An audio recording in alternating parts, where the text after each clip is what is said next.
혼자서 한 게 아니고 당시 외무상 박헌영과 함께 했습니다. 그 조건으로 보면 박헌영한테 더 유리한 상황이었네요. 네, 맞습니다. 초기에는 파죽지세로 내려갔잖아요. 근데 지금 이 박사님 책에 보면은 북한 지도부에서 7월이 되니까 두려움을 느끼기 시작했다. 김일성은 두려움을 느끼기 시작했군요. 그렇습니다. 요 10월 2일부터 8일이 김일성에게는 악몽 같은 시간이었겠네요. 네. 남북한동 복효포 그리고 해외 남북한 근로자 여러분 안녕하십니까. 대동강TV 포커스 시간이고요. 오늘 김일성의 권위에 있는 전문가, 세계적인 전문가 되셨어요. 이희성 박사님 모셨습니다. 안녕하세요. 안녕하세요. 네, 오랜만입니다. 우리가 가장 잘 아는 것 같지만 모르는 게 또 북한이고요. 오늘 북한을 만든 사실 원흉이죠. 우리 입장에서는 바로 김일성. 알면서도 모르는 또 베일에 아직까지도 휩싸여 있는 게 김일성이거든요. 김일성 전문가 이희성 박사님 모셨고요. 자, 이 책 보이시죠? 이게 이희성 박사님이 김일성 전기를 미국의 옥스퍼드 출판사에서 출판한 책입니다. 지금 반응 뜨겁고요. 영국에서도 동시에 영국은 올 2월 헐스트 출판사에서 출판이 됐고 옥스퍼드 출판사에서는 4월에 출판이 됐습니다. 그래서 제목은 Accidental Tyrant. 좀 재밌게 표현하면 어쩌다 폭군 이라는 책인데요. 이 안에 김일성의 숨겨진, 베일에 숨겨진 많은 이야기들이 담겨 있고요. 우리 이 박사님 때문에 이제 영국, 미국 독자들도 진실을 알게 된 그런 계기가 됐습니다.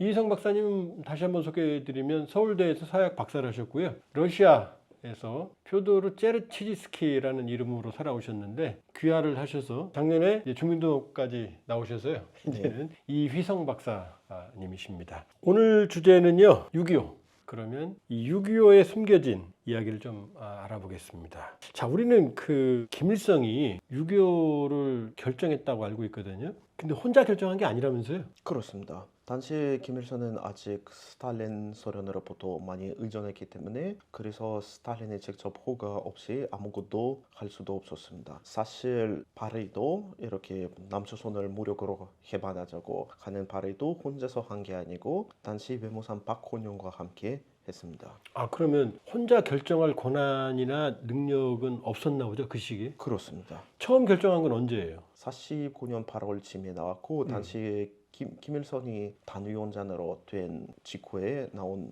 노동당 발의였습니다. 위원장 임명된 직후에? 예, 그렇습니다. 그 조선노동당, 그 남북노동당이 통합된 후에 그 조선노동당 그 위원장으로 초대됐죠. 박헌영은 김일성 손에 나중에 숙청을 당했잖아요. 네, 처형당했는데 그런데 그 박헌영이 김일성과 같이 6.25 전쟁을 발의를 했다. 네, 당시에 아직 같은 편이었습니다. 그러면 전쟁 공동 발의지만 누가 더 주도적으로 발의했다고 보세요?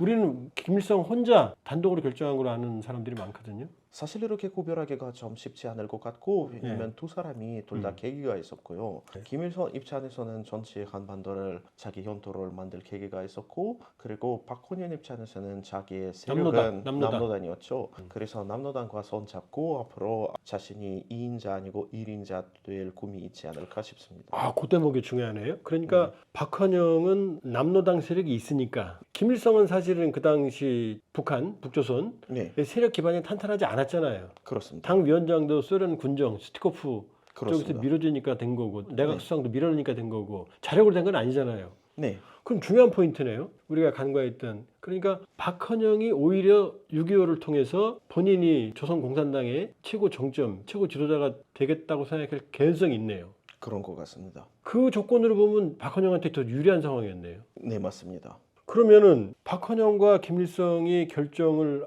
했을 때 이긴다는 판단이 있었을 거 아니에요? 네, 그렇습니다. 사실 그 당시 다 남조선의 민이 완전히 우리 편이다. 그 이승만 괴뢰 정권이라고 불렀고 이승만 괴뢰 정권이 아무 인기도 없고 그리고 우리 조금이라도 압박하면 남조선에서 그 인민 봉기가 있을 것이다. 그렇게 예측했고요. 사실 여기 아주 대표적인 이야기가 있고요. 48년에 북한에서 그 최고인민회의 선거가 있지 않습니까? 예. 그리고 당시 북한 측이 남한에서는 지하 선거가 있었다고 주장하죠. 그리고 거기 참가율을 보면 77% 이상으로 그 보도했고요. 전 처음에 이게 그냥 선전을 위해서 거짓말인 줄 알았고요. 하지만 실제로 그 사람이 그것을 믿었던 것 같아요. 왜냐하면 그 비밀 자료까지 내부 자료까지 그런 숫자가 계속 나왔고 그래서 그 사람들이 있었던 남한의 이미지가 뭐냐면 4분의 3 이상 사람들은 공산당 편이다.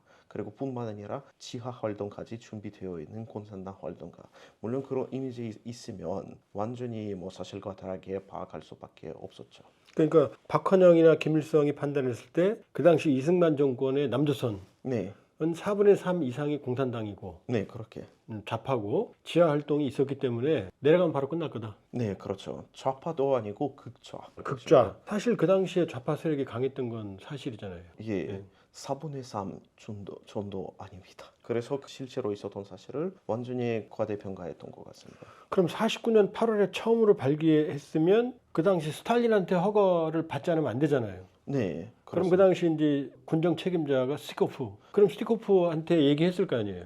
네, 스티코프는 당시 그 주 북한 소련 대사로 이미 그 되었고, 그리고 네. 실제로 북한 순서를 보면 1인자는 소련 대사, 2인자 김일성, 3인자 그 박헌영이었고, 그래서 당연히 그 소련 대사에게 발의했고요. 그럼 그 당시에 스티코프는 그걸 49년 8월에 박헌영과 김일성이 얘기했을 때 그걸 동의했나요? 스티코프는 당시 좀 애매했고, 그래서 이렇게 자기 의견 없이 스탈린에 의견 없이 보고했고요. 그냥 스탈린에 올렸다. 네, 그리고 스탈린이 첫 번째 판단이 전혀 그렇게 하면 안 된다. 안 된다. 네, 49년에 완전 고졸했고, 네. 그리고 그렇게 하면 제3차 세계대전이 또 벌어질 수도 있고, 그리고 김일성 동무에게도 똑똑히 알려주세요. 전혀 그렇게 하면 안 됩니다. 그러면 결국은 스탈린이 동의했잖아요. 그렇습니다. 그러면 다시 또 발의를 했을 거 아니에요. 그건 그렇습니다. 언제예요? 그게 두 번째 발의 성공했고요. 그 날짜는 50년 1월 17일입니다. 그럼 그때는 스티코프도 동의했어요?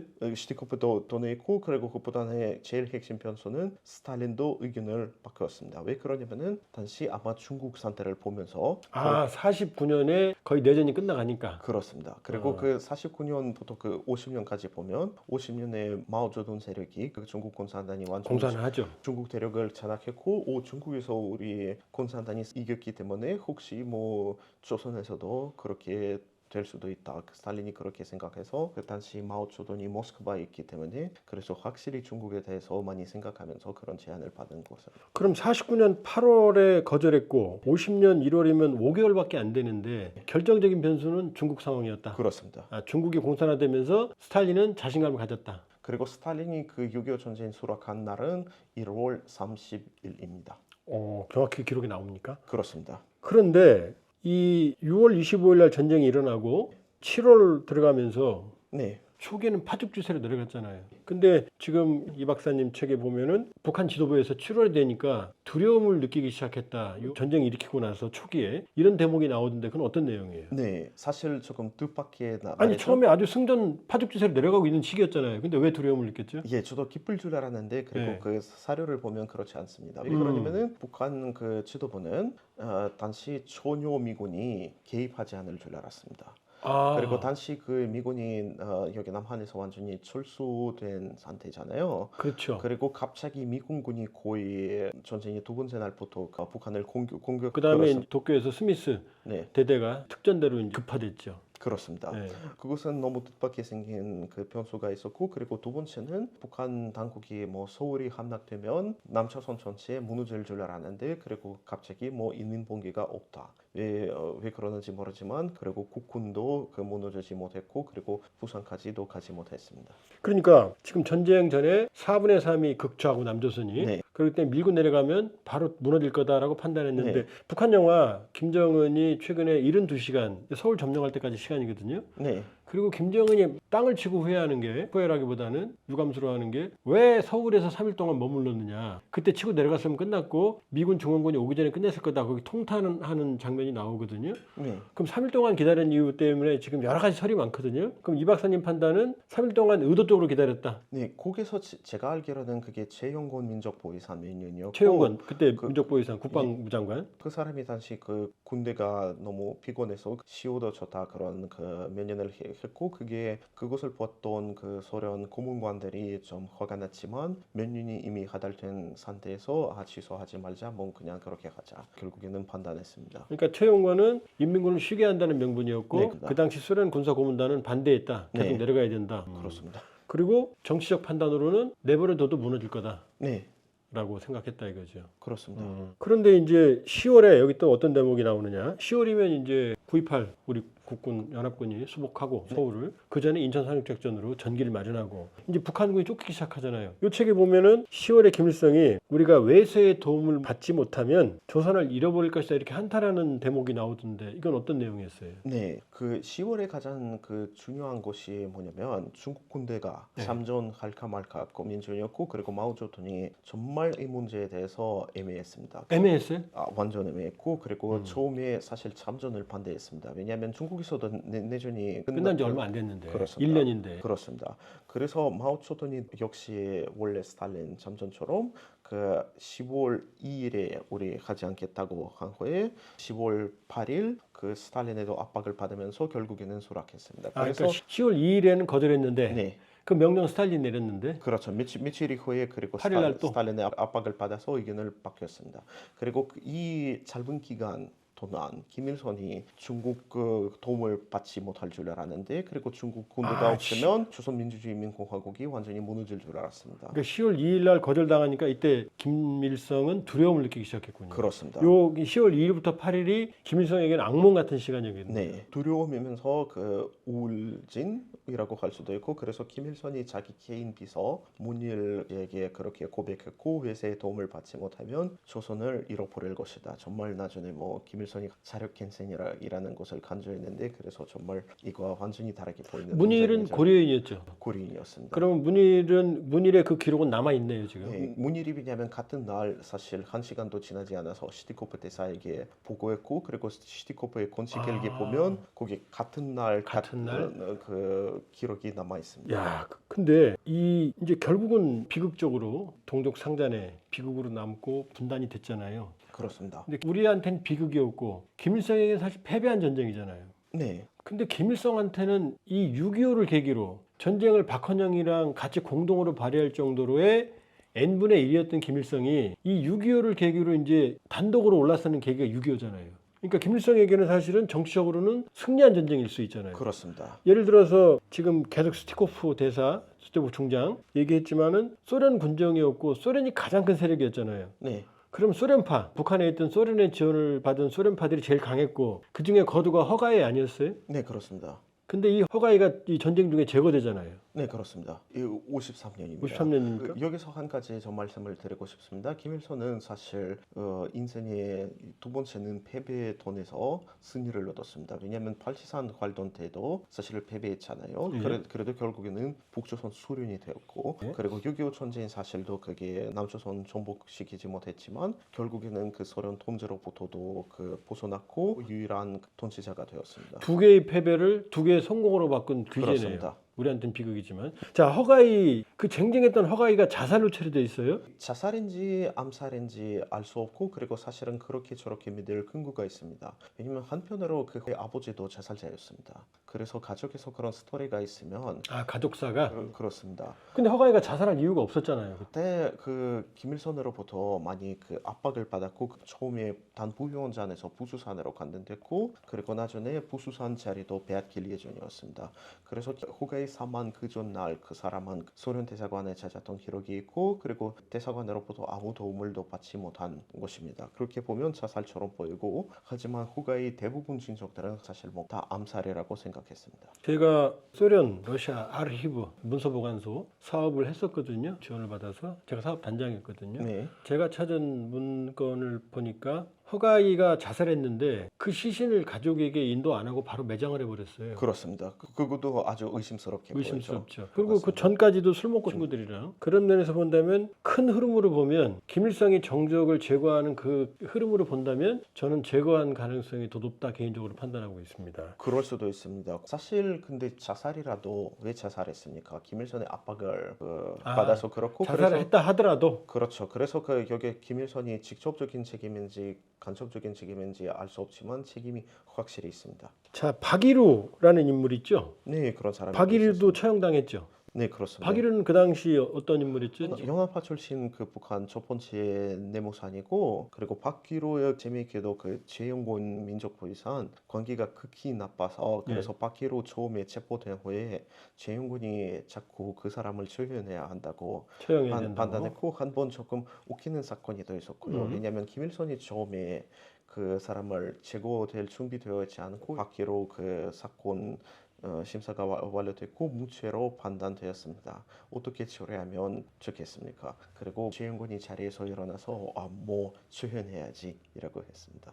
그러면 박일훈은 김일성에게 위험한 정적이었나요? 네, 그렇죠. 영아파니까 신뢰할 수 없는 사람이니까. 근데 김일성은 죽일 생각까지는 없었는데. 처음에 없었고, 그리고 나중에 권력을 완전히 장악한 후에 제거했죠. 그리고 박기로는 원래 마오쩌둥과 좀 많이 가까워서 그래서 그 약간 너무 친준이니까 그런 계기도 있었습니다. 그때 연안파 박일훈을 제거할 때 중국에서 반발이 없었어요? 반발이 별로 없었습니다. 왜냐면 그게 완전히 제거는 제가 알기로는 그 59년쯤 그렇게 한 것 같습니다. 그 핵심은 8월 종파 사건이잖아요. 네, 그렇습니다. 1956년 8월 종파 사건. 종파는 여러 분파잖아요. 북한에서 종파 그러면 사실은 사형당할 죄목이죠. 그때부터. 그렇습니다. 수령과 의견이 다른 사람. 그렇죠. 이 종파 사건을 계기로 물론 이제 갑산파는 60년대 제거하지만 지금 소련파, 연안파, 남로당파 이쪽 잔당들이 모두 제거되잖아요. 그렇죠? 그렇습니다. 그런데 이 8월 종파 사건이 그러니까 김일성의 권력 유일사상 지배 체제 만드는데 가장 결정적인데 네, 이때 아주 독특한 인물이 하나 있다면서요. 네, 서휘라고. 소휘라는 예. 사람이 있었어요. 이 인물이 유일하게 종파 사건에서 반대 의견을 제기한 사람이었다면서요. 그렇습니다. 처음에 그 당시 8월 30일 전원회에서 그 싸움이 벌어져서, 하지만 그 벌어지자마자 그 김일성 반대하는 사람들은 소수였고 그들이 곧 패배한 것으로 보이기 시작되었습니다. 그래도 그런 위험한 그 상태에도 소유는 마지막 순간까지 김일성 그 반대했고, 그리고 그 김일성이 결국에는 총파주의자 그 제면하자고 제안했을 때도 유일하게 반대표를 낸 사람이 한 사람만 서해만 난 반대한다. 소위만 했습니다. 서해는 연안파였죠. 그렇습니다.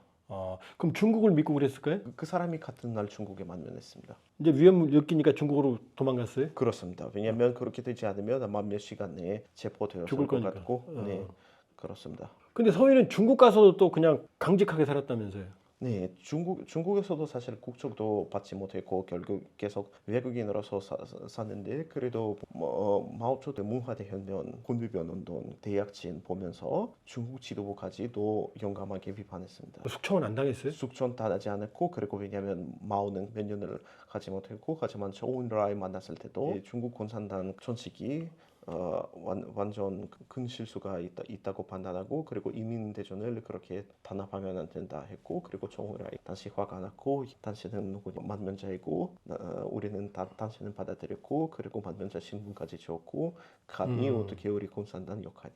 그럼 중국에서 서해는 의인으로 남아 있겠네요. 자, 그럼 이 소련 김일성이 이렇게 혼자 독재 권력을 장악하는 과정에서 그 당시 최고 수세 소련 대사는 무슨 역할을 했어요? 사실 소련 대사는 그때 큰 역할을 하지 못했습니다. 왜냐하면 당시 소련 대사가 누군지 좀 알아야 할 것 같습니다. 당시 북한에서 있었던 그 핵심 대사 두 명이 이바노프하고 나중에 부자노프는 외교 경험이 아예 없었던 사람 물론, 그리고 그 조선 아예 관계 없었던 사람이었습니다.